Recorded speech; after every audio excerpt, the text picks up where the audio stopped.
We are working on GMetrix Illustrator CC 2018 Test 2. The first task asks, RGB color mode uses an additive type of mixing method. CMYK color uses a subtractive type of mixing method. We'll click Next. Task 2 asks, which of the following are available options when importing a Photoshop document into Adobe Illustrator? And it tells us that we need to choose 3. As I look through this list, flatten layers to a single image, that's one of our options. Convert layers to an object, that is also one of our options. And as I continue to look through this list, import hidden layers is also one of our options. We'll click Next. Task 3 tells us to select all the layers that use the same gray fill color, then change the color, and it gives us a hexadecimal. Let's go ahead and select the outside ring of this logo. From here, we want to go to Select, Same, Fill Color, and it's gone ahead and made that selection. Now what I want to do is change the color. There are a few ways to do this, but I'm going to go ahead and just double click here in the fill. I'm going to go ahead and type that hexadecimal. I'm going to go ahead and click OK. And notice it went ahead and made that change. I'll click off of it and we'll click Next. Task 4 tells us, in the logo layer, add a shear transformation to the white anchor object. Give it a shear angle of 335 degrees and an axis angle of 45 degrees. Let's go ahead and select the anchor. From here, we want to go to Object, Transform, Shear. We'll go ahead and type in the 335 degrees. And then we want to change this angle here to 45 degrees. We'll go ahead and click OK. And we'll click off of that. We'll click Next. Task 5 tells us to change the document units from points to pixels. To do that, we want to go to the File, Document Setup. And here in the Units section, we want to change this to pixels. And we'll click OK. We'll click Next. Task 6 asks us to go ahead and move the vertical guide that's in this document so that it lines up down the center of the anchor, and then it tells us to lock the guides. To do that, this little teal line, we just want to click and drag to where it's in the center here. And then from here, we can right click on the guide and then select Lock Guides. We'll click Next. Task 7 asks us to go ahead and convert the color mode of the teal circle shape to RGB. And then we want to change the RGB values to 224, 140, and 70. To begin, what we want to do is go ahead and select this shape that's teal. We want to go to the Window, Color. In this window pane, we want to go ahead and select this option button to change it to RGB. And then we want to go ahead and key in the values.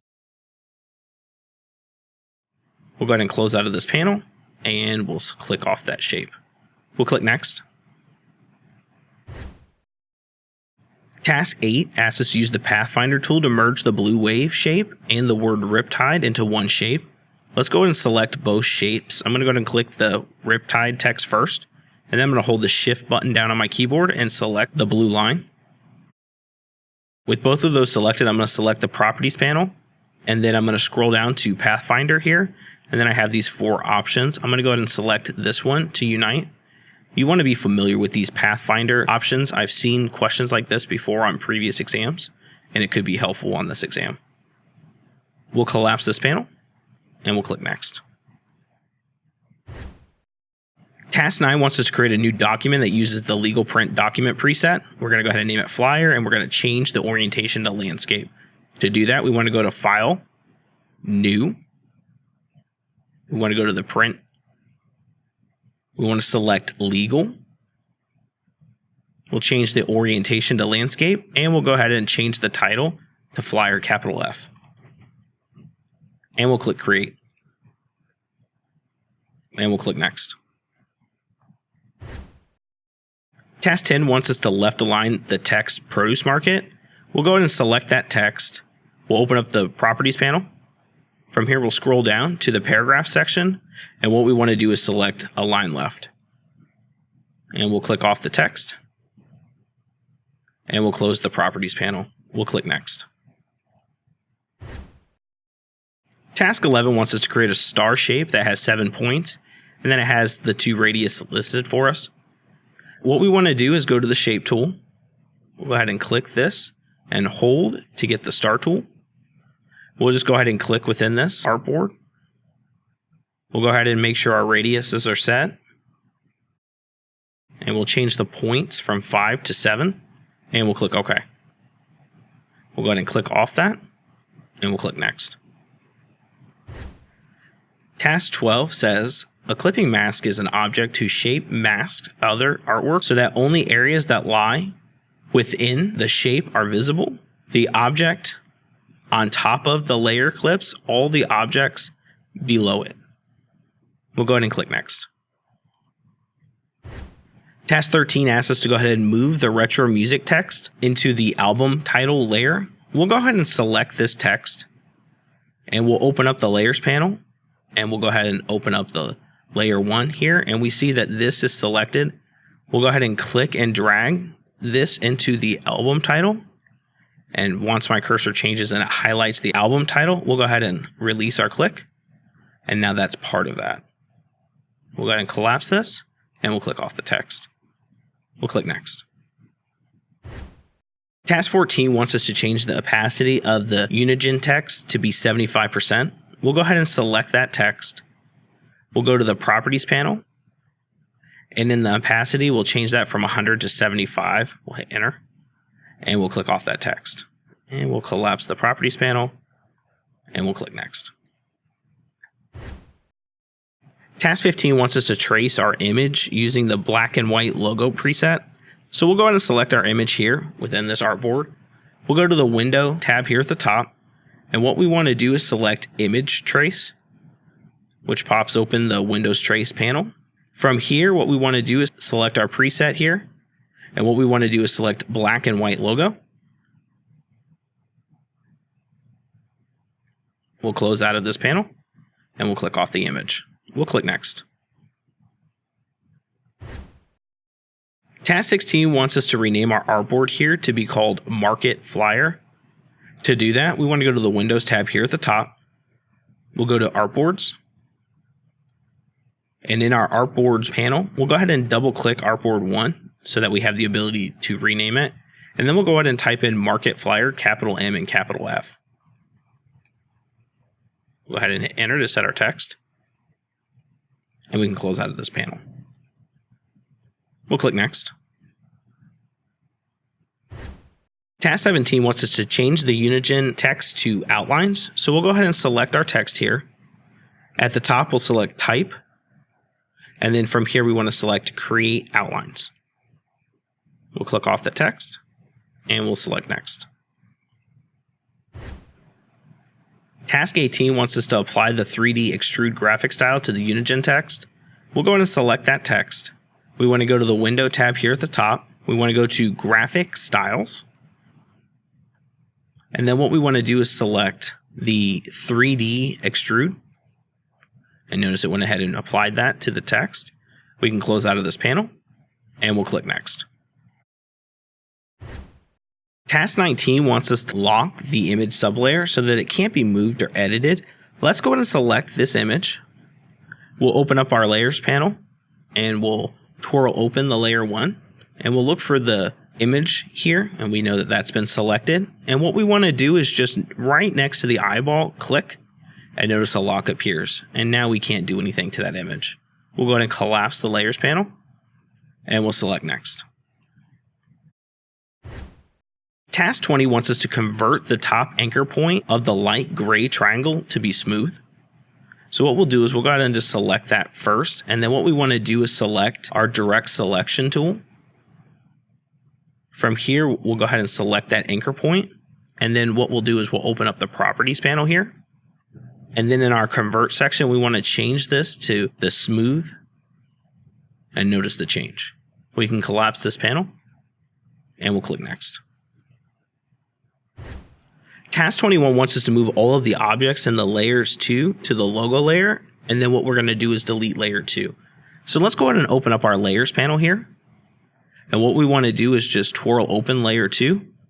And what I'm going to do is I'm going to click the first layer, hold the shift key on my keyboard, and select the group layer. And then with both of those selected, I'm going to click and drag. And notice that my cursor changed and it's highlighting the logo group. What I'm going to do is just release once that turns blue. And notice that they have been moved. What I'm going to do now is select this layer 2. And I'm going to go ahead and drag that to the trash can. And now that's gone. We can collapse this panel. We'll click next. Task 22 wants us to delete all the empty artboards in this document.